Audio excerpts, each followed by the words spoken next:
If I look back on when I was 16 and stuff was starting to happen for me as to now, it is more difficult. It's like you're putting more thought into it. And I think a really important thing is like you're more consciously aware rather than that raw energy of you're just like, I'm going to do whatever the hell I want. Right. You know, like I don't care. I'm not thinking. And now as you get older, I feel like you're more calculated. Yeah. And sometimes for a good thing and sometimes for a bad thing. Sometimes you're thinking too much. Hello, everyone. Hola, mis amigos.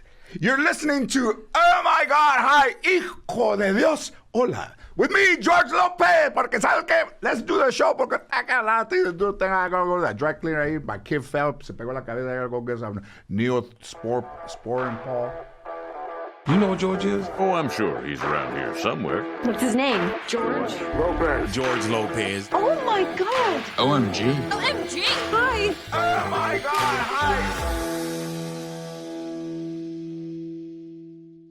Support for the OMG HI podcast is provided in part by Sunday Lawn Care. Sunday Lawn Care helps you grow a beautiful lawn without the guesswork or the nasty chemicals. Get 20% off your full season custom plan and go to getsunday.com/OMGHI. Fellas, have you started spring cleaning yet? Carpets need cleaning, the drapes need dusting, and your lawn, if you know what I'm talking about, needs mowing. Spring has sprung, and the global leaders in below-the-waist grooming, that's Manscaped, have the best tools for cleaning aisle 5 in your pants. Time to clear out your winter bush and join the other 4 million men worldwide who trust Manscaped by going to manscaped.com for 20% off plus free shipping with our code OMGHI. Andy knows I'm a big beer drinker. Yeah, good. Well, you can have a lot of this. Cool. Yeah, there's a couple flavors. There's the regular lager. There's also the like creamsicle flavor. There's also nice. the grapefruit Sweet IPA. stuff. There was a dude that was like, the guy was was a brewer at Stone Brewery for like 30 years. So I had this legal pass. I said, hey man, can you make, like in Mexico, man, they drink like Presidente and like Squirt. Nobody drinks Squirt in the United States. Fucking Dude, I love Squirt. Yeah, Squirt's awesome. Yeah. And he goes, I said, can you make a beer that tastes like that? Oh yeah, I fucking check that one off. What about hibiscus, like with tamarindo? He goes, oh yeah, that's a sour one. I think they're gonna stop making that one because it's a little bit sour, but it's really good. Yeah. And then I said, what about in the summer when the ice cream man would come, that 50-50 bar orange, and they go, oh, the dreamsicle? He goes, yeah, I took my legal pass. I love that. This is like a really. I'm not just. Well, thank you, man. Gassing you up, but this shit's really good. And we got some Chicano art on there. Don't ask me the name, but eventually the guy that is my partner was using some of it, and then we were finding out the names because the dudes were like, hey, that's my fucking art right there. Fucking guys were just coming showing up. Well, thank you very super much. Cool. Good presentation. So, Awesome, yeah. before we get too far into it, because we just started, but before we get too into it. Yeah, joining us on the show today, we have Luke Holland, drummer, entrepreneur. I don't know what other titles you want, but I know you're like the most badass drummer on the internet. I'll take that as well. Yeah, drummer, entrepreneur, I like that. I now am also co-owner of a software company and called Mixwave. Shout out Mixwave.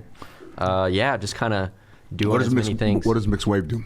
We create plugins and like software, digital instruments and stuff. Like, there's certain names I want to say, but we can't yet. But we just fly out artists to Maryland, record them like super in depth, and you're essentially able to just go on and like if say you're creating a song, you could have Mario Duplantier from Gojira play the drums, like his exact tones and everything. So I heard of that. Yeah, I heard of that.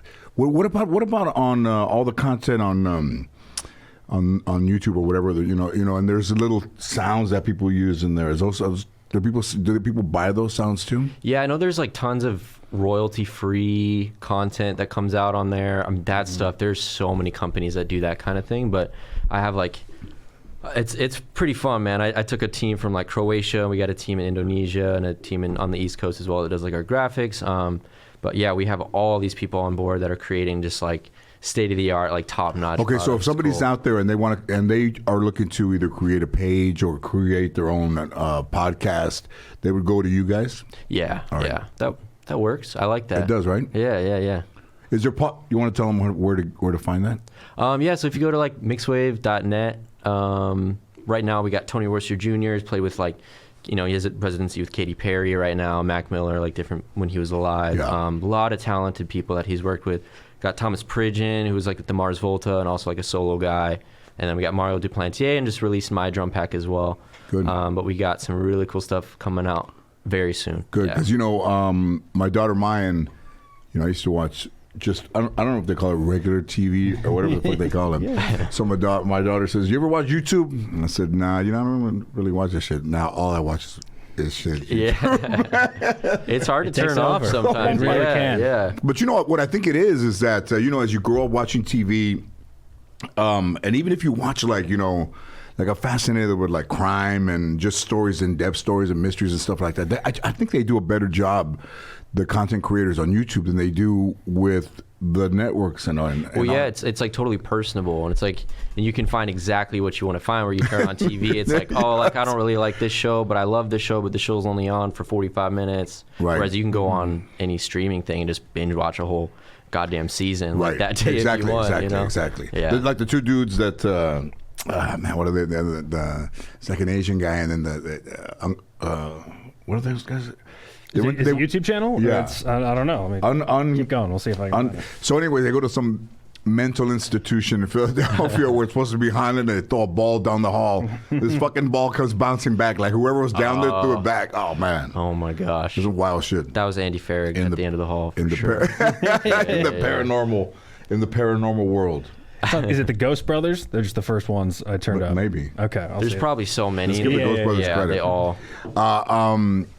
Is your, because I was, I don't, very difficult to talk about, but Mr. Edward Van Halen and I were very good friends. Okay. And I would tell him that, it was the family business, because of Wolf and Alex and his dad and everybody. And I would say, why don't you guys just go out like the three of you, man? Just call it the family business. Yeah. Fuck it. Like they could do everything. I mean, even there's a story that the Van Halen was early in their career, and they were playing at some gig, and they were outside smoking cigarettes, and a guy walked by with a saxophone case, and then David Lee Roth said, "Hey man, can my friend play your sax?" And he says, "Does your friend know how to play sax?" And he goes, "No, but he can play any instrument." And this guy goes, I don't know, man. So they went and got him a reed, and they took the sax out, and he played the sax. Like, he could fucking play any instrument. Anything. Yeah. Some people are assholes like that. Like my sister, she's like I guess not jack of all trades. What would you call girl jack? Like a Jane. You got to be careful Jill of all nowadays. trades? What I say, yeah. you know what I'm saying? But she was that asshole. She'd write songs on piano when she's 4 years old, like win the talent show every year, play clarinet, harp, sax, or I don't think she played sax. I mean, she was on the Phoenix Suns drum line, like crazy stuff. Oh, no kidding. Yeah, and she went to like, I don't know. So who in your family has it? Who in your family has that? Like how far does it go back? I guess like the drumming stuff. Yeah, or just musical. My dad, I guess as far as my knowledge, it was my great grandpa. So it was my grandpa's. Actually, it was my grandma's dad on my dad's side. So growing up, you saw pictures and. I saw it, and it was like piano. Like Yeah. he apparently, I didn't know him. He died before I was born, but he would shred piano and play like all these jazz clubs and things like that. God. Yeah, like he was. Awesome. And then my dad, like I got it naturally from him. He would, my mom stayed out, like she'd be holding me, and I'd be like tapping on her shoulders. Yeah, kind of shit. No, of course. But yeah, my dad played for very long, and I feel like anything that he was good at, like he played baseball. He was very good at baseball. I did that for a long time, and then drums. Those like the two things that I feel like I could have actually taken and went like full career. Pick drums, obviously, but yeah. And what does that feel like? I mean, the older I get, when I was in Little League, I thought I was pretty good. The older I get, I realized I wasn't as good as I thought I was, and that my friends were pretty good, but I was. Well, just to probably say average. Okay, yeah. I was average, but I thought I was better. But those guys were better, and some fucking guys just like they just had it, man. They just got it, and like it's so cliche to say when somebody's born for something or like made for that. But I feel like the older I get, the more I realize that's kind of a thing. And also, I feel like there's that time period in your life where you're like growing as an individual, your brain's literally growing. So whatever you're doing at the time, if you're passionate about it, you happen to be passionate about it, your brain's gonna like soak that up like a sponge. Yeah. Like, you're gonna be, and that's kind of like I got lucky, found something I was super passionate about like at a young age. I'm really thankful for that. I know a lot of people aren't, they'll find it later on in life, and I think that's great too. But yeah, that young phase, I feel like is so powerful, like so important. But there's people like God, I'm telling you, this world is crazy. So there's a Orkin guy. I think he's an Orkin dude, a fumigation guy that comes by my house. I was coming out of the garage, and it looked like he was walking a dog because he had that long hose. Oh yeah. So I rolled the window down. And I said, "Hey man, I thought you were gonna let your dog piss all over my fence, And he was spraying that stuff. And then he says, "Hey, listen, I know you play guitar." And the Orkin fucking dude hands me a CD of music, like guitar instrumental. And I mean, that dude's been with me forever. I had no idea that the dude played guitar. Oh, and I love that. If you looked at him, you might see him at I don't even think they have this place anymore. Bobby McGee's, around 4 o'clock in the afternoon. Somewhere in the lobby and stuff like that. But I mean, in no way would you look at that dude and think that guy could play guitar. Right. And that's kind of a cool thing. Like, it's like closet musicians. Some people call them basement musicians. Like, a guy that has never played a real gig in his life, like, in person, has been playing for 16 years in his basement and can sit down at like a Guitar Center and just go nuts on a kid. Right. You're like, yo, I thought you were doing like fumigation or something. Like you were construction, right? Like how the hell? I thought you were. I didn't know you shred drums. Like it's crazy. Let me ask you a question. So in the 80s, when you traveled to different towns, like if you went to a Hilton or if you went to a hotel, in the bar they had live music. Yeah. And almost like around the country they had live music. Do you think that because they don't do it anymore, do you think that might have ended maybe of those people there having careers or them having kids and then playing instruments and then creating more music, right? What do you think of that? I mean, I feel like because it just stopped completely, like it doesn't happen anymore. Yeah, and unfortunately, I didn't really get to experience that because I was born in the 90s. It was fun though. Shout out 1993. My Gemini's out there. Just kidding. I don't But if you went to a hotel and checked in, you could hear music and and then you would almost go over there. So yeah, it's enticing. You're like, oh, like there's probably a vibe over there. I'm gonna go have some drinks, like whatever. I mean, I guess nowadays. It's really interesting. It's turned into like kind of niche, right? So it's like you can go. It's like, ooh, let's go to a jazz club tonight, and like everybody dresses all nice, and it's turned into a thing. It's almost like reminiscent in a way. Yeah. But yeah, I guess if that was back and like live music was more normalized, I think that'd be really interesting. It'd just be there, right? But also it'd probably be like, you got like Travis Scott wannabes and stuff coming in, and you're just like, yo, like I'm just trying to check into my hotel right now. But also, I would say that you're gonna have some predators, that there too. Probably some weird stuff too. Like that song that Sister Sledge wrote, "The Greatest Dancer." He's the greatest. They were checking into a hotel, and there was music playing, and they saw some dude dancing, and they were like, "Oh shit, this dude gets down," and they wrote that song because they saw that dude. That's awesome. That dude dancing. It's always, you never know when inspiration is going to strike. Exactly. You just never know. Exactly. You just never know. And I heard you guys talking about you're not in a band.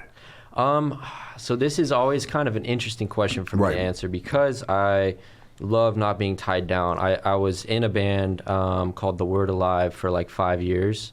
We toured internationally like probably 8-9 months out of the year. And that's where I got kind of my touring, whatever you want to call it, got my feet in the door. No, I think you get your legs, right? Yeah, exactly. Yeah. That's what I was looking for. But ever since then, I quit because I felt like I wanted to do more.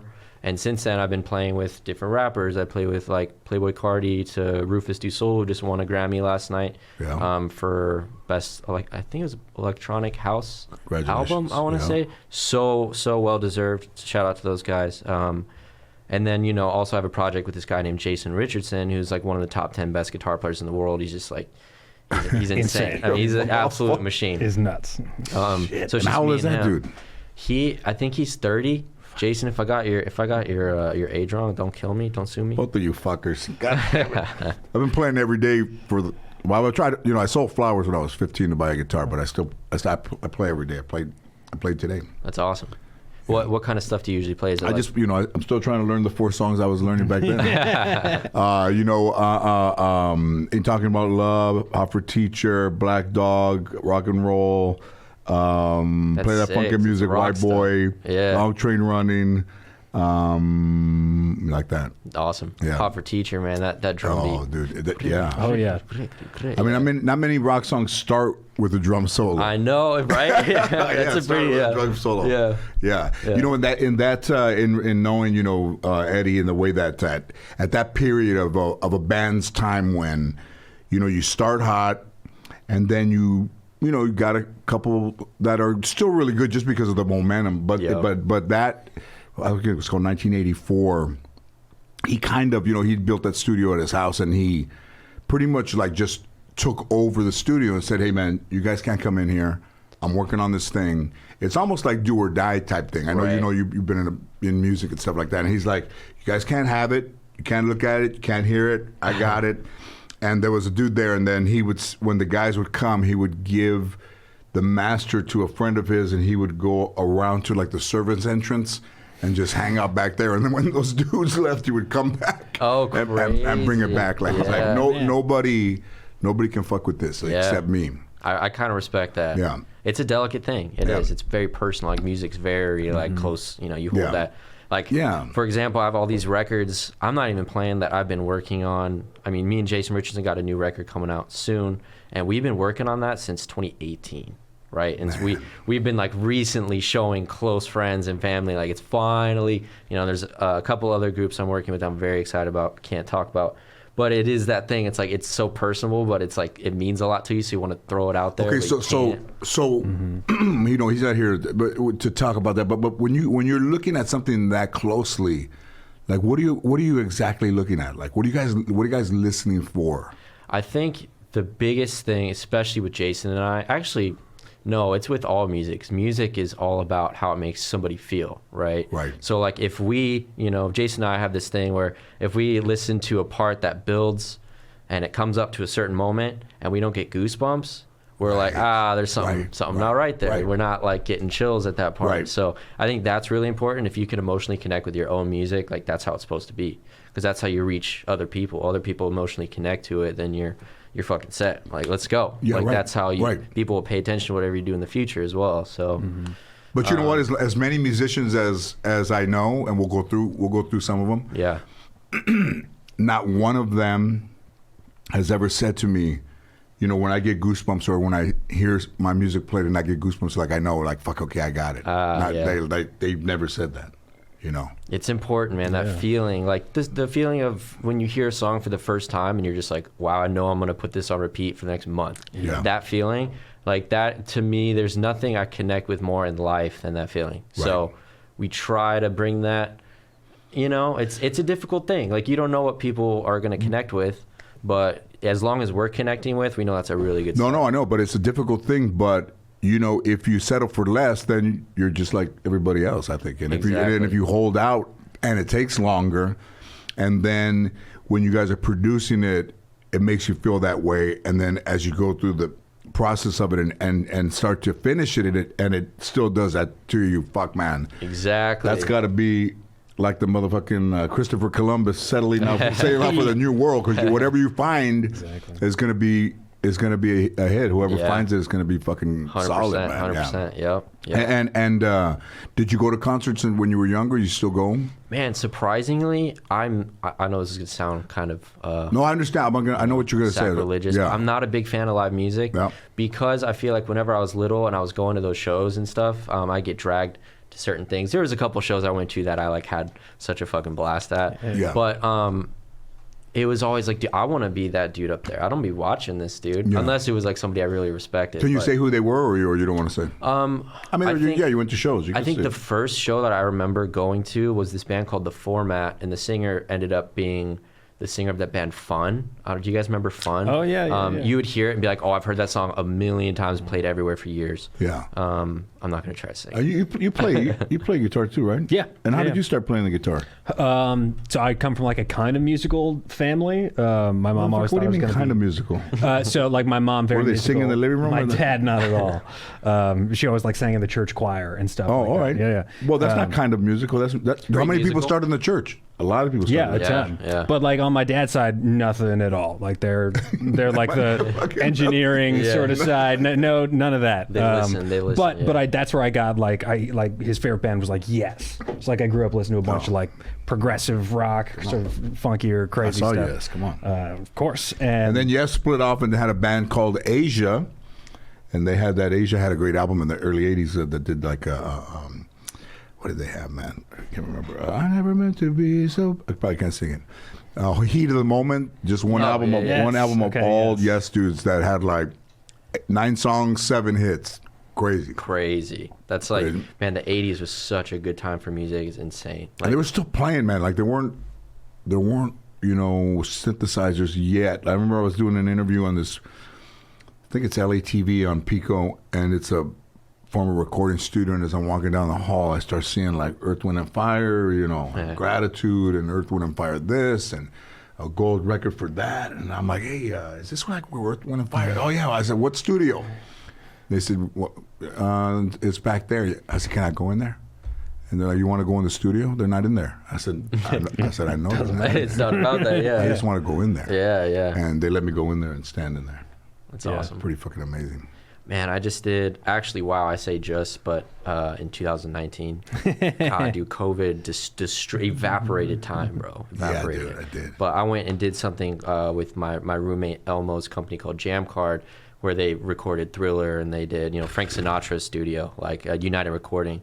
And they have something called a drum umbrella, and it's like literally this thing that bends down, and it comes over the drums. And dude, the sound in there is so great. But it was just so cool. Like, just it's about being in that presence. You know what's happened in this room. Is a drum umbrella new? Is it a new? I want to say it was an old Really? thing, because I've never ever in my life seen it or heard about it except for in that studio. There's that place in Westlake?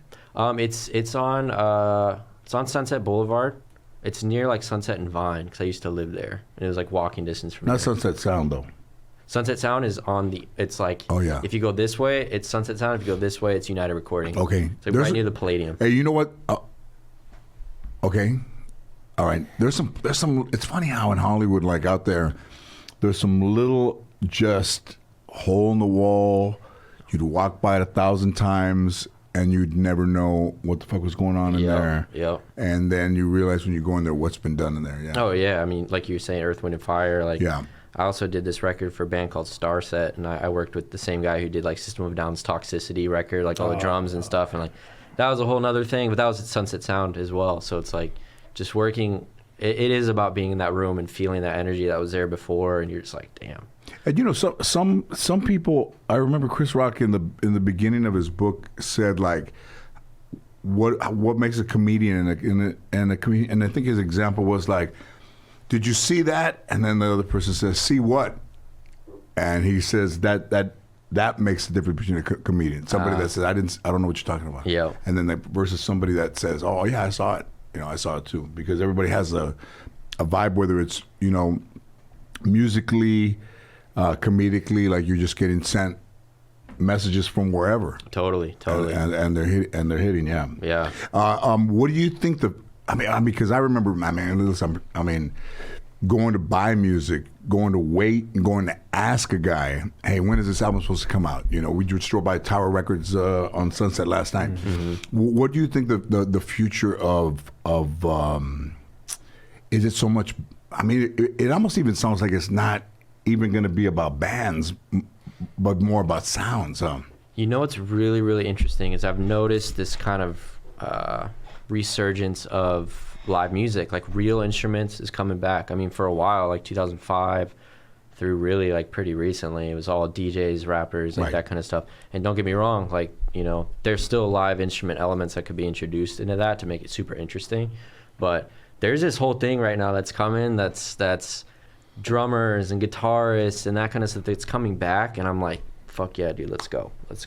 But in terms of like the, purchasing music, that kind of thing, obviously streaming came in. I don't think Spotify, any of those dudes knew how insanely prominent it was going to be. Right. But, it sucks that their payouts that they do to artists is insanely. It's just like they're backhanding every one of us like personally. Yeah.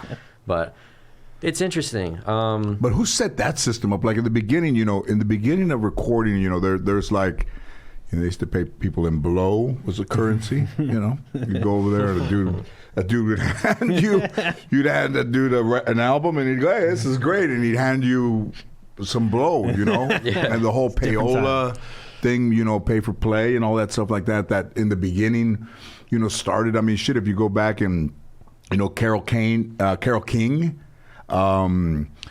And if you and you know just writing, like if you go to New York, they all sat in a fucking building and sat there and wrote songs all day, and then you just go pass them over to some people. I mean, they did that all day long.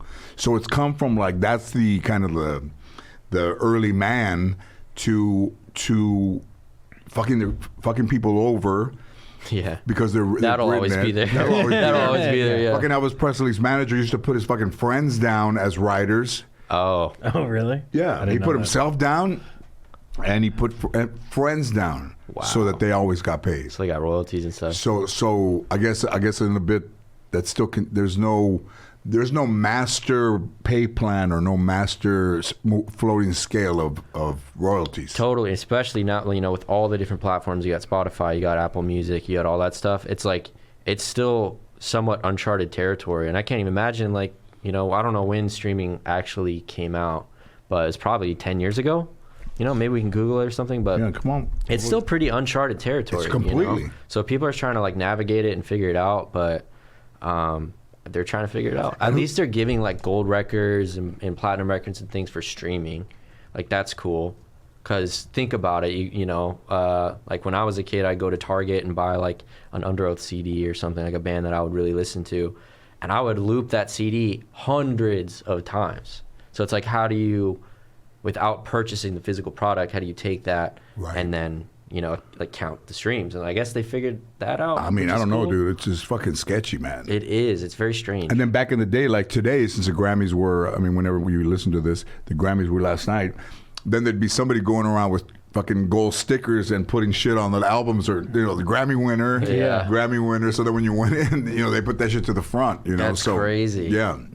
You just never know. You just never know. That's so I mean, Don Cheadle, who's a friend of mine, he beat Chappelle and Barack Obama last night and won a Grammy. So congratulations to there we go to Don. I think spoken word. So I think he might have done a book on. Oh, crazy! I didn't know he did that. Yeah. Oh, that's super cool. I'm definitely a fan of all his acting. He's very talented. Yeah. And then over here in this side, you're looking at a 3-time nominee. 0-time winner. Well, fuck it. Hey, if they say it's an honor to be nominated, I think it is, dude. Absolutely. I think when you like when I started writing jokes, I would write them on gas bills and fucking newspaper, whatever I could find, and then you get nominated 3 times, and you don't. You know, I didn't win, but I didn't lose. You do it, yeah. To get to that point, it's like it doesn't even matter if you win or not. Like all you get is a physical thing, and that's great. But like just to even be in the conversation is a huge accomplishment. Are you worried about all the chemicals you're using to keep your yard looking its best? Traditional lawn care lays down 90 million pounds of pesticides each year. Sunday Lawn Care is different. They're on a mission to change how people care for their yards. Sunday can help you grow a beautiful lawn without the guesswork or the nasty chemicals. Their custom plans include fertilizer and everything you need to easily take care of your lawn with ingredients like seaweed, iron, and molasses, so you can feel good about it when your kids are on it, when your pets are on it, anything like that. All you have to do is visit getsunday.com, put in your address, and their lawn analysis tool will take care of the rest. They use soil data, they use climate data, they create a personal nutrient plan for your lawn and delivered to your door when you need it. For me, that's the best part. That's my favorite part. Delivered right to your door. Anything, you know, we live in the prime era, the Amazon era. Anything that can show up to me instead of me showing up to it. Big fan. One of the things that makes Sunday great. So, for our listeners, Sunday is offering 20% off. That's 20% off to OMG HI listeners. Full season plans start at just $129, and you can get 20% off at checkout when you visit getsunday.com/OMGHI. That's 20% off your custom plan at getsunday.com/OMGHI. Support for the OMG HI podcast is provided in part by Manscaped. Manscaped has the full package you need for spring cleaning this year. That's right, the Performance Package 4.0 is the only tool you need to keep your boys looking and smelling like the fresh tulips your partner wants. To start your spring cleaning, use the Manscaped Lawnmower 4.0 trimmer to get the most precise shave on your hedges. Did we mention it's waterproof as well? So no need to worry about watering your grass with this one, the 4.0. And it's equipped with an LED light, so it'll be a major asset to your shower routine. You can finish off your grooming with the Plow 2.0, which is a razor, the perfect razor for the finest shave on your face. Because if you're using the Lawnmower 4.0 on your balls and your face, you are doing it wrong.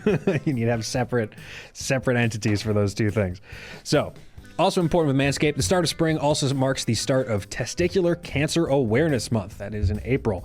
Manscaped has partnered with the Testicular Cancer Society to bring awareness to testicular cancer, men's health, and early cancer detection. It's very important. Manscaped is committed to raising awareness for the most common form of cancer in men, aged 15 to 35.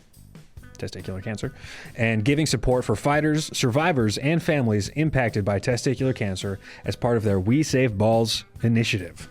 So, get 20% off plus free shipping with the code OMG HI at manscaped.com. That's 20% off plus free shipping with the code OMG HI at manscaped.com.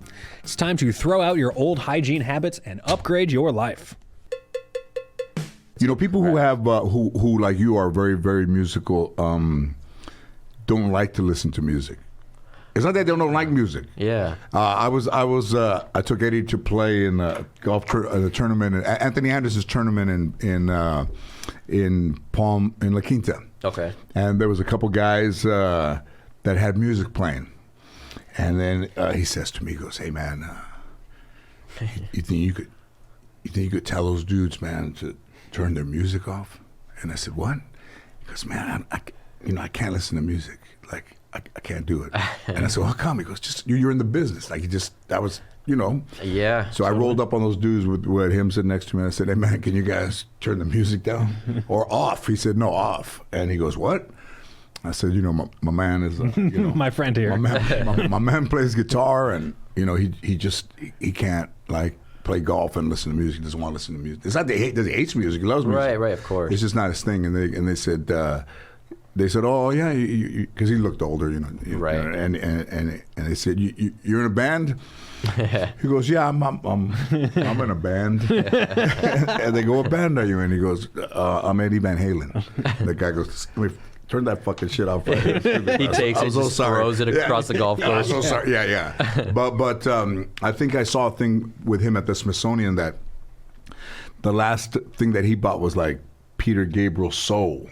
Oh, nice. So that your mind, so whatever you hear, that was so long ago, so that whatever comes into your head is yours. Like you don't, in comedy. I was going to say comedians. That's those motherfuckers sit in the back of the room, man. All of a sudden, the next town, they're telling your jokes, So that and then he decided to just almost like have a clean slate. 100%. That's like kind of goes back to going to live music. I'm just like, man, like I started touring when I was 17, day out of high school. I went to actually did a residency. I thought it was cool as hell, but I did a residency at the Viper Room with this European group. Then they fired their drummer in Norway. And before I turned 18, I went out to Norway and played with them, and also in the UK. And that was like my introduction to touring. And I was like, whoa, this is glamorous and cool. And then I did the 12-passenger van thing for a minute with The Lord Alive after that. And I was like, oh, this shit sucks.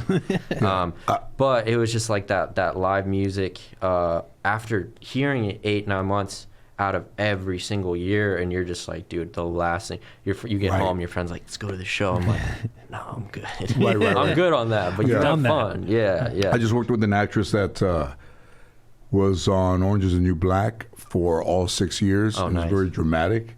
And I said, well, how was that? And she said, when it was over, I didn't even want to talk to a fucking puppet, to a fucking zero, like so dramatic that you're like, I just don't want to talk to anybody, see anything, and very interesting. Just is very demanding every day, For sure. But talk to me about, it's funny, man, it's funny again, last night, we were talking about the Viper Room. Talk to me about your experience at the Viper Room. Like who introduced you to it? So I got an email from a guy who tried suing me.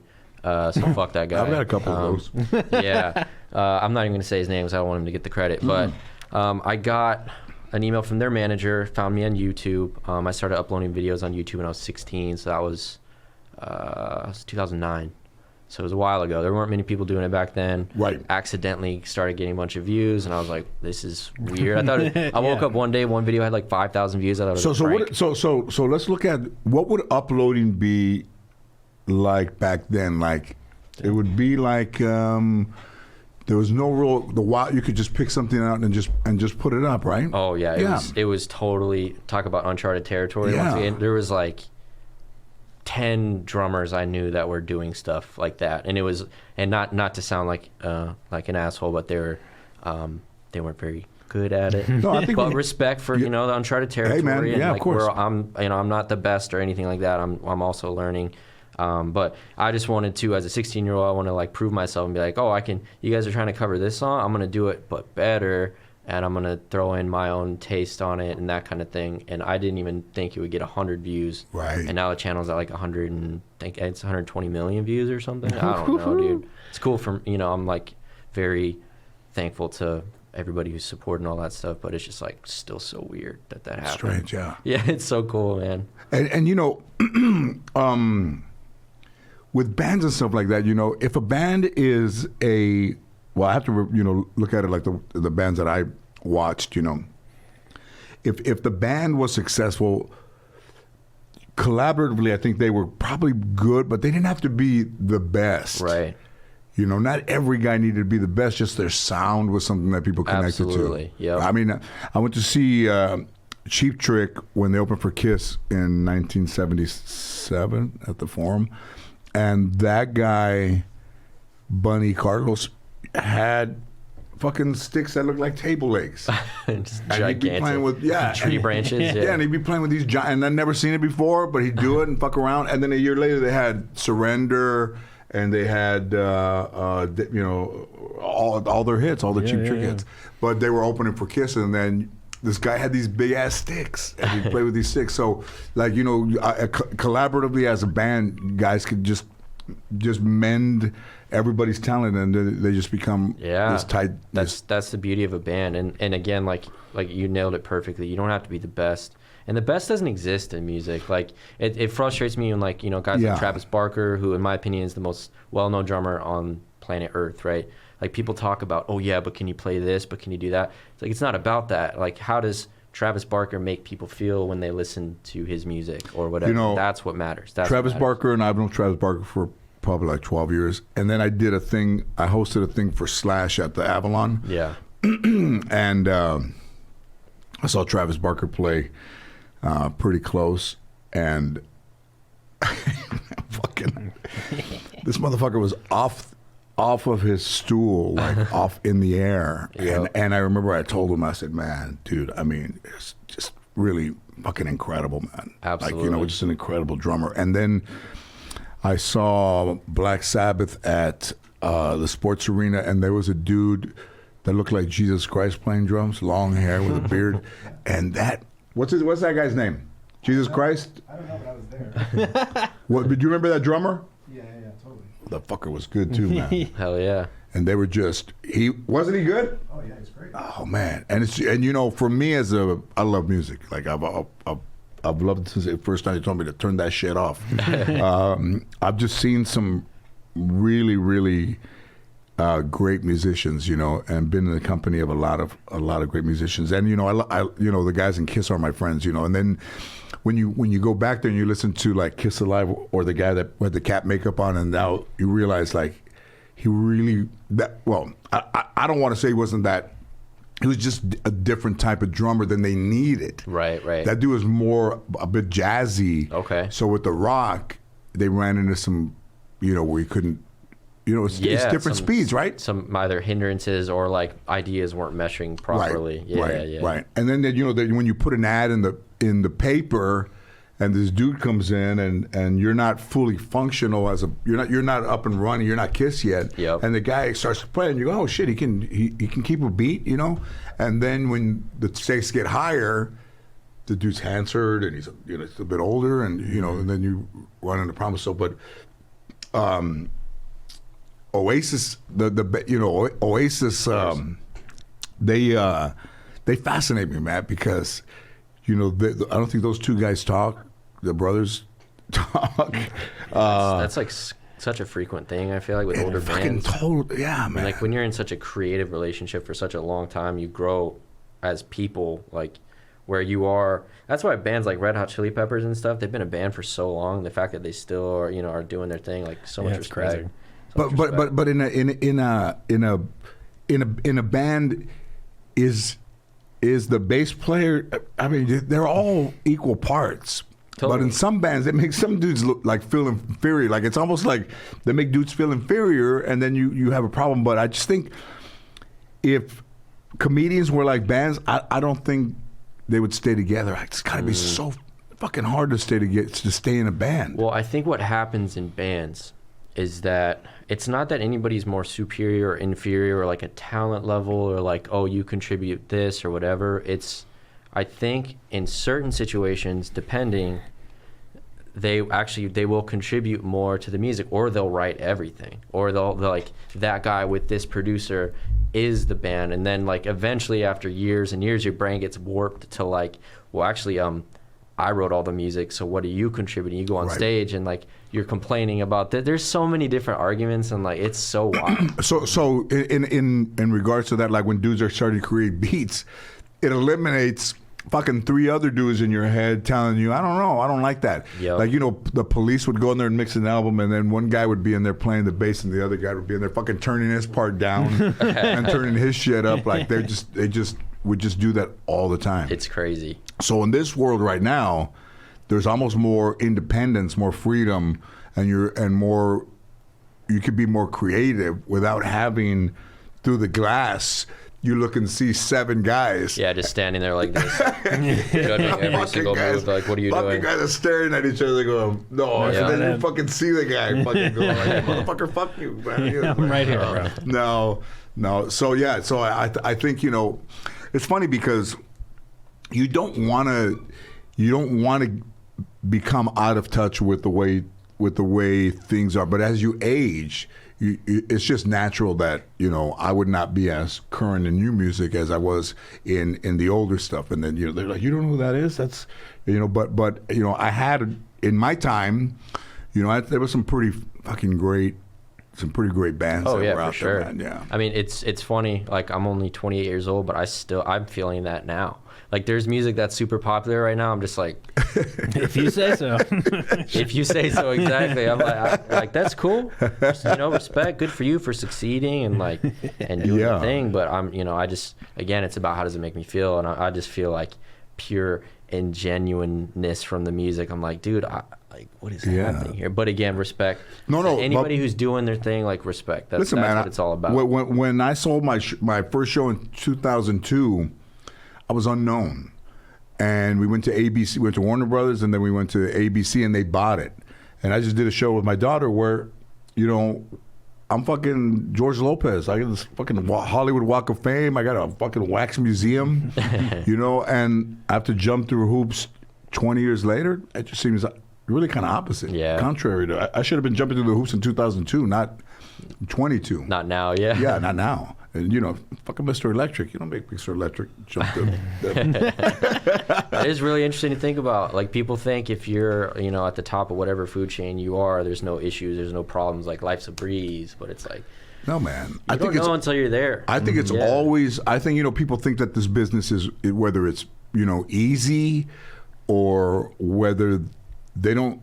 They just see the end result. I know Big Boy for 30 plus years, and yesterday we talked for half an hour. And I don't remember the last time we talked for a half hour on the phone, and we talked about that. And as you get older, man, it's like it's true, man. Things change and shit like that changes, and you start to look for a place to land beyond this. Like, and I don't think that people, when they see things or have a page or have something that's popular right now, that they're not thinking like, how do I stay popular 5 years, 10 years down the road? Right. They're just acting in the moment. Because they're just loving the money, or they're loving the attention of right now. But the work continues. I think it gets harder the further you go down the road, not easier. I think so too. Like, and obviously, you know, I'm still young in the grand scheme of things, but if I look back on when I was 16 and stuff was starting to happen for me as to now, it is more difficult. It's like you're putting more thought into it, and I think a really important thing is like you're more consciously aware rather than that raw energy of you're just like, I'm gonna do whatever the hell I want. You know, like I don't care. I'm not thinking. And now as you get older, I feel like you're more calculated. Yeah. And sometimes for a good thing, and sometimes for a bad thing. Sometimes you're thinking too much. But also, you know, there comes a time I think when when you have to make a hard decision. Yeah. Like people are gonna look to you and they're gonna say, so what do you think that we should do? And then you're gonna have to make an answer like for you. You know, right? Yeah. For the artist, and sometimes people make the right call, and sometimes they don't. I mean, I think you see it a lot, right? Yeah. It's it's crazy for sure. Yeah, and so if there's a kid out there, and do you still remember when you started playing and people looked at you like, what the fuck? That what the fuck look on their face? Like when you started to play, they'd be like, holy shit. I do, and it's really funny you say that. Yesterday, I was having a conversation with my friend, and I just unlocked this memory that I totally forgot happened. And I think I was 11 or 12. I just started playing drums. I started when I was 11. Like my next door neighbor, his name is Frank. He would open his garage door. Frank Becerra. Oh man, he would open his garage door, play drums just loud as fuck. The whole neighborhood just like shut up, you know. But I walked over there one day and I was just like, "Yo, dude, can you teach me something?" And he taught me. And I was like hooked, right? So every day he'd open his garage door for the next 2 weeks. I'd be like, hey, can you teach me something? And then he would just be like, eventually he was like, dude, like go away. You know, I was like, wow, respect. Not actually, but I started mowing lawns for like 9 months around my neighborhood, got my first drum set. It was like $350. And I was like, I thought it was, you know, it's like fuck yeah, a dude. car or something. I was so stoked. But think about what that was, though. I mean, oh yeah. I mean, I sold flowers to buy a guitar. Yeah. So that was like a $95 in San Fernando at Castle. So I wish I still had it. I don't have it. You still have your drums? No. I actually don't remember what. I think I might have given them to somebody or something, but can't remember. I know I didn't sell them. I know that for sure. Yeah. Because they weren't really good. Well, fucking nobody won't mind. But you know, in Long Beach, I did a show in Long Beach. And it's where the Carpenters went to school, you know, Richard and Karen Carpenter, which are fucking tons of hits. And behind glass was her drum kit. Oh, sick. And it's just a little I don't know how many, 5 symbol and thing, and with her sticks. And then it said lead sister. She had this famous T-shirt that said lead sister on there. And it was behind glass. And I remember I was standing there, man. And I don't know how long I was standing there like, yo, hey, we gotta go, man. And I was just fucking fascinated by. Just kind of get lost. It's that same as like being in that room where the magic happened. You just see something and you're like, you instantly, your brain connects. Like, wow, that was written on this. Like all that song I listened to a million times. Yeah, like, that's the power of music. Those are her right drums. there. Yeah, oh yeah. Yeah. It's been in my life. I mean, my whole life. So like Frank, like that dude, like. You know, what would have happened if Frank didn't live next door to you? I mean, what would have happened if he didn't open the fucking his garage door and you didn't hear that shit? It's something I think about. I've thought about for sure. He was the one who showed me, rest in peace, Joey Jordison from Slipknot. I remember like when he realized, he's like, okay, this kid really likes drums. Like, right. So you got to come and see inside and see this DVD, Joey Jordison playing this drum solo where he like is like going like this, and he's coming upside down and playing just like crazy stuff. And you're like, what the hell? It just absolutely blew my mind. I didn't know a human was capable of that, right? Yeah. So it was that moment that I was playing baseball at the time, and I was like, nah, because I never had any passion in baseball, but I felt like I was very good at it, but I just felt nothing. And drumming was what made me feel something. So in that. In what you just did right there, is there a pattern? Is it how do drummers remember that? Like, how do they remember that? Well, the Joey Jordison pattern, it's either, I call it 4/2, which but like is there's like a template, yeah. 2 on the feet, so that's my feet. Okay. Like, or 2/2. and you can combine 2/2, then 4/2. You know, like that kind of stuff, and then you just move that around. Little drum lesson for you guys. Yeah. That's If you're bored at work, just sit there and just do this. It's really slow, and then get really fast at it. Yeah. That's awesome. You know, I was. Should I drop? You know, Yes. I know if I know everybody. I was with Carlos Santana at the House of Blues, and then Cindy Blackman Santana played for Lenny Kravitz, and she was there as we were talking with her pad. Yeah. You know, and as warming up, as we're just, you know, me and my daughter were just talking, you know, and you know, but I remember seeing her do this Volkswagen commercial with her fro and just this, and you're just like, man, like, I mean, the drums are fucking impressive, man. It's the older I get and the more I dislocate things and break things, and I'm like, people are always like, oh, it's such a physical. I'm like, it's not that physical. And then as you get older, you're like, oh shit, it is pretty physical. Like, So as you're playing in your head, are you going through the numbers or are you playing freely, like? Not at all. There's so if you guys listen to the Jason Richardson project, it's very technical, very fast, a lot of absolute chaos, but it's syncopated between me and him, and it's very intentional, but there's a lot happening. You can't think about like patterns like I was just doing. Yeah, of course. It has to become a second language that you speak, where you don't think about it. Because if I'm thinking 4/2, 2, 3, 3, like I'm screwed from the get-go. It has to become just something just like how we're talking right now. Yeah. Like you don't even think about it. Yeah, like a horse and the jockey. Yeah. Yeah. Wait, I mean, the motherfucker, explain that to me. The dude could be sitting on a wooden horse and practicing and doing this shit, but then you get on a real horse. Oh, and, yeah. Yeah. Yeah. No. Horses got. Hey, listen, man. I've seen a lot of success and I've seen a lot of failure, and I decided that I believe that in order to be successful, that you would have to isolate yourself from other people, so that a lot of the things that they decided to do, or even if you relied on somebody that was unreliable, like that would fuck your life up. Yeah. Like how is this person gonna, you know, not show for us, and then we get affected by it. Yeah. You know, so I haven't talked about this. So the guy that I grew up with, the guy Ernie that I named my character after on my first show, passed away. Probably by the time this airs, maybe like a month, you know. And he was my oldest friend, my first friend.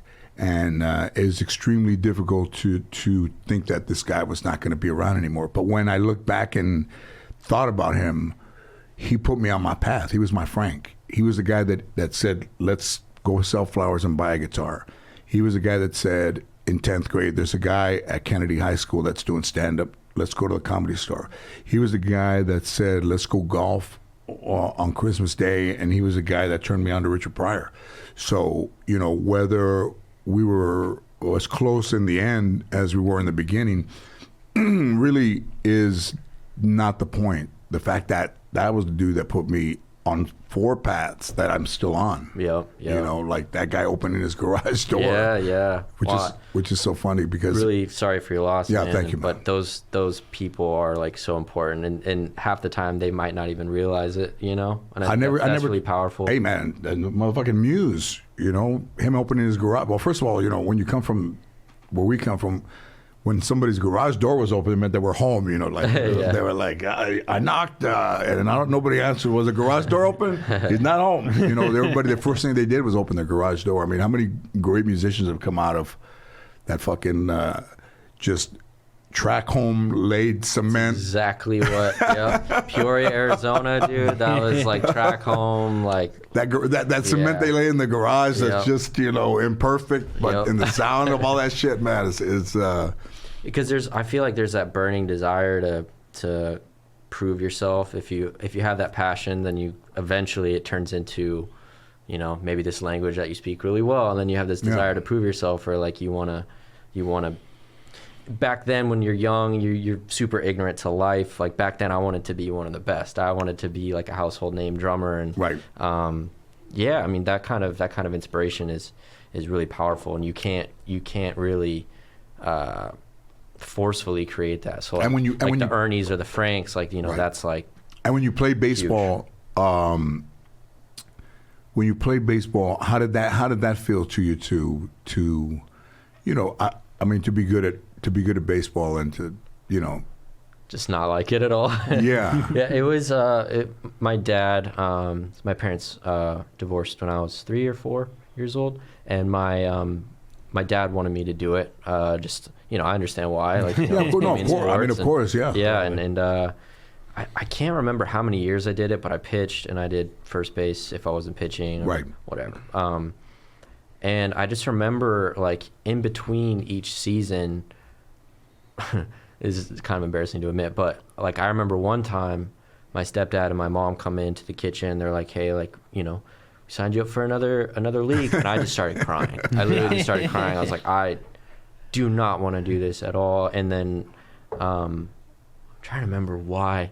I think it was just because my mom saw that I was busting my ass to get my first drum set for like almost a year. Yeah. And I like pulled together these crazy resources to get this kit. I think she saw that passion rather than just me being forced to do something. But also, I think maybe parents made a connection to music of drugs and fucking ODs and fucking running away from home. Yep. And shit like, you know, if you see your kid with a book, then you go, hey, cool. this motherfucker's gonna be a professor. Yeah. But you see him with some fucking drumsticks, you're like, oh, hey, no, not that fucking bullshit. Yeah. Not in this house. You know, it's right. Yeah, I think the parents have to, you know, almost even, it's hard to say because it's not every kid, but then you can't say which kid it might be. That's the thing, and that's what terrifies me about potentially being a parent someday, is like, I think me deep down, who I am, like in my soul, I've never been a drugs dude. Like, I don't really do that. I enjoy drinking and stuff, but like, all my friends know if there's drugs, I'm like, no, I'm good, but like, you do your thing. I don't judge, like, do your thing. But how do you instill that in like a kid? Yeah. You know, especially like where I come from, where I'm around that stuff a lot. It's like, I don't know if you can. And if my parents did subliminally, and I'm not conscious of it, like, you know, thanks mom, dad. But you know what? Jake. I think it's in the approach. Like, you know, if they fucking scream at you or make you feel ignorant and stuff like that, then you'll rebel against shit like that. But if they say to you, like, listen, you know, I don't mind if you're into this. I don't mind if you're into that. Just, you know, just be careful. Yeah. You know, these things are out there. You know, Mom, I know. And it's like, no, you don't know. Motherfucker, you haven't been out there. Yeah. You know, I've talked to people, and people say, you try to, you know, say like, give me advice and stuff like that. Doesn't matter. I'm 60 years old. I've seen every comedian that's been around. I've known comedians. I mean, Richard Pryor, I was friends with Richard Pryor, and I grew up, you know, idolizing him, and all the guys that I idolized became my friends. You know, I remember I was flying back from Columbus, Ohio with Kiss on the plane. We're flying back to Van Nuys, and Paul and I were sitting across from each other, and I said, is this it? And he's like, I think so, man. He goes, I think it's just that there's just so many fucking injuries, and they're at that age that, I mean, did they think they would be 70 years old in makeup climbing those fucking stairs? Listen, man, I don't give a fuck. Sometimes there's 10 stairs, sometimes there's 5 stairs, but when you get older, it's harder to climb those fucking stairs, man. For sure. And those dudes, like, he even was the first one that said to me, like, whatever issue you have, you leave your problems at the bottom of the stairs. Oh, that's cool. And you just go and do your thing. You know, his 70th birthday party at the Roosevelt Grove was there. Taylor Hawkins was there. And, you know, those dudes, I did the Grammy nominations in 2008. Man, I was pretty fucking crazy that day, man. It's in the Amy Winehouse documentary. If anybody wants to hate me more, then you pop. But you know, but I'm a comedian. But those were good dudes, man. And fucking there was you just never really know, man. It's very, very true. Everybody, whenever somebody passes away, it's like everybody goes to, well, this moment I experienced with them. It's just like natural as humans what we do, but. I played some festival, I don't remember where. I was with my old band, and Foo Fighters was headlining. We played a few spots before, and I just remember like I never got to speak to Taylor personally, but I remember like out of my trailer, obviously there's a window, whatever, pulled the curtains. I just saw him walk in, then he stopped to talk to some people, and I was just like, holy shit! Like, I just like fanboyed from a distance, you know. Yeah. And I've had a few moments of like that fanboy stuff. That's like, yeah, you don't forget it. I mean, that must have been like 6-7 years ago now, and it's powerful moments. You know what, man? If I would give you any advice, I would give you the advice of whenever you see a moment like that, go over and say hello. Yeah. You know? I think most of the times I've been in that situation, I've always done that. This was like, if I came out, he'd look like he was. No. You know what I mean? Yeah, no, of course. But I'll definitely take. Yeah, I've seen some people that I've seen that, you know, I kind of even knew, you know, not even just maybe actors or somebody, and never. I should have gone and said hello and then never saw him again. Right. You know, and I think that it's a good rule to follow, whether you're in fucking music or comedy or whatever. Yeah. You see somebody in the market and they're over there and they go, oh, I know that person. Just go over and say, hey, what's up, man? Good to see you. Oh, what are you doing? Oh, and then that's it. Yeah. Because you don't know. Yep. You know. Yeah. Life is very sensitive. And also if people are out there like, listen, I might not be good at guitar. You play drum. Do whatever, like you said, like do whatever you're passionate about. Like, don't give a fuck. Don't let anybody stand in your way. Yep. And don't let anybody discourage you from anything. And just follow your fucking passion, man. That way you're not some motherfucker in a norm sitting by yourself looking outside wondering what your fucking life would have been like if you had just done this or done that. And also too, like something that I get, I'm sure you get this all the time too, like I get approached with people who are like, yeah, I haven't found my passion yet, but you know, and it's like I feel for those people, because I've had moments where I question certain things, but like, I don't know. I guess what I'm trying to say is don't be discouraged to those people who might not have found their passion. Like, don't be discouraged, because like, you know, life is short, but life's also long. Like this, it's never too late. If you find something in your 40s, like, fucking get after it. You know how we used to say in the 70s, they would say, what would you do for free? Yeah, I love that. I love that. They go, what would you do for free, man? Would you fucking tell jokes for free if you had to? Fuck yeah, I would. Would you dig a ditch for free? Fuck you, I'm digging a fucking ditch for free. Fuck that. Yeah. But that's great. kind of a simple, you know, what would you do for free, man? Yeah. Like, and you know, I had people tell me, you know, my grandmother was up my ass, the whole thing about learning electronics. She was kind of in the electronics industry, and then I had this girlfriend that was like, you know, you need to go and get a job and do this shit. I had done stand-up when I was 18 back then, and between both of them, they got me to go to fucking night school. Oh wow. Really? Yeah, at LA Valley College over there in the valley over the Valley College. I went the first night I went. When the first night I went, and the teacher started talking, if my life had flashed in front of me, all it was all the times I fucked around with my friends and didn't pay attention and joked around and didn't pay attention in school. I was way over my fucking head, and I knew that I was. So I sat there and I just fucking was zoned out and started thinking, well, what would I do for free? Because clearly this is not going to be it. Yep. I'm not going to fucking come back here, and I'm not going to get up and leave in the middle of class. Yeah. And the whole thing was, my life flashed before my eyes, but I hadn't done anything yet. And then the teacher said, okay, so we're going to take a little 15-minute break, and everybody come back. And I went to my car and I took off.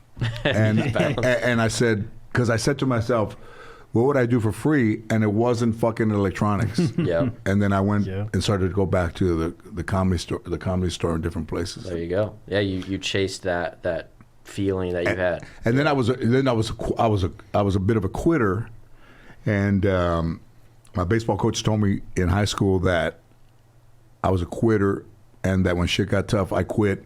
And he wanted to see where I would end up, because, you know, quitters don't end up anywhere but fucking at the bottom. And I said, really? And he's like, yeah, really. And we were fucking like this close, fucking face to face. I looked at my friends, and, you know, you're fucking a student, you're a senior in high school, fighting with your baseball coach, and you're nose to nose, and the dudes were like, they were fucking mannequins, you know? Yeah. And then when I started to play golf, and as difficult as it was, I quit when it got tough. And then it fucking dawned on me that that motherfucker had told me that when shit got tough, I was going to quit, and he was right. And I went years later after that and went and saw him after baseball practice and apologized to him. Wow. For the way I treated him, and that he was right. And once I knew that, then you couldn't get me to stop doing comedy, regardless of what happened, yes or no. Like, hit or miss, I wasn't going to quit. And, you know, now when you have kids and, like, you know, you said, like, you know, as we see time go, that instead of telling somebody they're wasting their time, just tell them they need to just focus on the one thing that they love. Yeah. Yep. Yeah. Yeah, that's I love that. I love that. It's cool that you went back and saw him.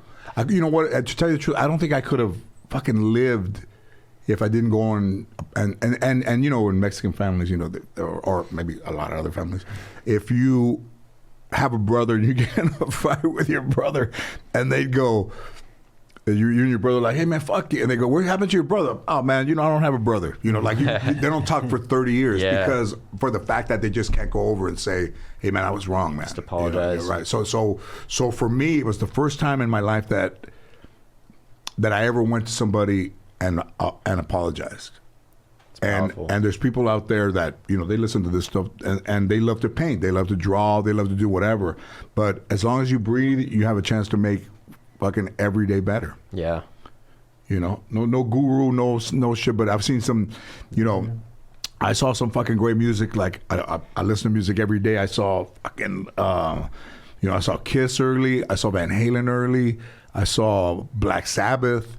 I saw, you know, Ted Nugent. You know, Ted Nugent and I are buddies. Dude, he's fucking hard right. I'm fucking left. And they're like, how can you be friends with that motherfucker? And I said, hey man, it's the music. Yeah. It's not about politics. That's what's cool about it, is like, regardless of who you are, you can still connect on something mutually. Like people who don't even speak the same language. Right. Like BTS, who's like K-pop. You know, I've done some covers of their stuff that like ended up doing well on the internet, kind of thing. But that's like testament right there. I remember certain somebody sent me this band in like 2018. It's like, you got to check this out.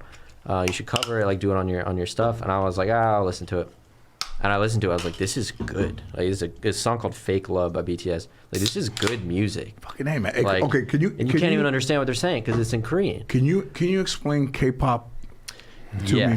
Yes. And I will probably partially butcher this, but I ended up getting involved with BTS's. They have this game app, and like the CEO invited me out to see them in New Jersey, and I met BTS's manager and my good friend Sewon Kim, who was like in the first generation of K-pop. He was like this amazing guitar player.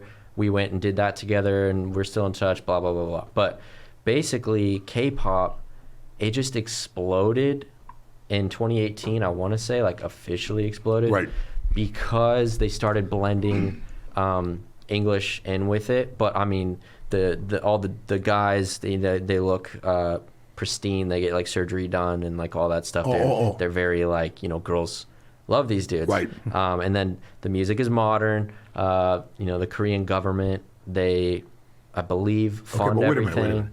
Can you show me a picture? So, but they're young cats, right? Yeah, I want to say. And they go have surgery done early. Yeah, I mean, there's a lot of controversy around it because there's like some negative connotations, you know, because it's like you're getting like surgery done, but like at the end of the day, BTS, right? Yep. Yeah. Here it is. Yep. So like these dudes are all really talented too. Like they're insanely good singers / rappers. They dance while they're doing all this stuff, and their productions, I've seen them 3 times live, and it's always like my friend has like whatever tickets, or like when they, you know, and it's just crazy. Like it's such a cool movement, and I'm talking, I felt like I was in the 60s or something watching the Beatles. Right. Like it was crazy. They finally come out, and girls are on fainting, singing all the lyrics in Korean. They're white girls. I'm like, yo, this is crazy. This is next level. And they sell out like stadiums in 30 seconds. Oh, yeah. You know? How is that? How does that? What's the? What if you were somebody's man? What's the fucking trail of that like? It's a good. Because you got question. American girls, right? So American girls know they're singing the songs, and it's. In Korean. In Korean. It's impressive. Isn't that the thing? That really is pretty. But I think that's the thing about music is like undefinable. Like if it just hits, it hits. It hits you Exactly. in your heart. It hits you in wherever that you feel it, and it doesn't matter. I don't think it matters. And I think that's one thing about them is their music is actually really good. And like I mean, if you watch their music videos, like even back when they were first popping off, it's insane. Like you can, the Korean government's involved. They obviously their label funds everything, and it's next level. I mean, Right. the floors are falling piece by piece, and like every single 5 seconds looks like a $200,000 music video. Fucking amazing, But it's man. just boom, boom, boom, boom, stacked. So they know what they're doing. And as time has passed, I mean, they just the Grammys yesterday, they had like one of the guys was with like Olivia Rodrigo, and they have them with like just it's all lined up and it's set up. They're the biggest band in the world. Yeah. They are, and it's Oh yeah, BTS. they did. Did they win Grammys? I don't know if they won any yesterday, I but I don't just know. saw they had 62 million followers on Instagram. It's crazy. Right behind me. Yeah, man, it's cool. I don't think you need to be a Grammy winner to be an influential fucking no, artist. not at all. Man. Not I at mean, all. it's awards, that, right? But it is something. You know what? I'm gonna check it out because You should. Yeah. If you did like a reaction video to you reacting to a BTS song, it would explode. And I'll say it here first. Do all right, it. all right. I'm gonna do that. Yeah. I'll do that. I'll do that. Yeah. But it's interesting, man, because you see all these things like I remember fucking going to the May Company and buying the concert tickets, and they would show you a pattern of the arena, and they would say, the lady would say, well, we have some of these, we have some here, maybe you guys have 4, we have 2 here, and we have 4 over here. And it's amazing how just as time time has you can't see it. Yep. I mean, you can feel it, but you can't really see it, and how things have gone from like doing that to BT and the government being behind it, and just making sure that whatever they do is just of the highest fucking quality. It's so genius too. Like if you really analyze it and you sit there and you think about it, it's like, okay, if the government spends a few million or what, I don't know what the budget is, and I don't even know if this is true. It's just from what I've heard, speculation. If they spend like a few $1 million, whatever it is, and they get one of like the biggest band in the world, think about all the influence that's going to gather around the world. I mean, think of all the people that travel to South Korea or buy all these products. I mean, they got to make hundreds of millions of dollars in merch sales alone. And it's all like people go to Korea now because it's for BTS or Blackpink, which is the female version of that. That's my biggest YouTube video I have is a Blackpink cover. Is it really? Yeah, it's like Oh, 6.5 million views or something. Like, it's crazy. It's not crazy. I love it. I back it. But No. I mean, but it's just It's cool. And we're not doing it here. yeah, Here when I was in 7th grade, they pretty much cut music out of all of the schools, when in reality they shouldn't be endorsing that or doing what like South Korea does, is putting some money into music, into musicians, and then they're doing it right, and here we are taking shit away from schools and from kids that could be talented. yeah, and it's like influencing generations. It's really interesting. Yeah. But some of their music's really good. I feel like the stuff that they're putting out now is a little bit more catered to. It feels less genuine, and the fans might tear me apart. No. But listen, man. BTS Mafia But I on just their gotta way. be. I just gotta be honest. Yeah.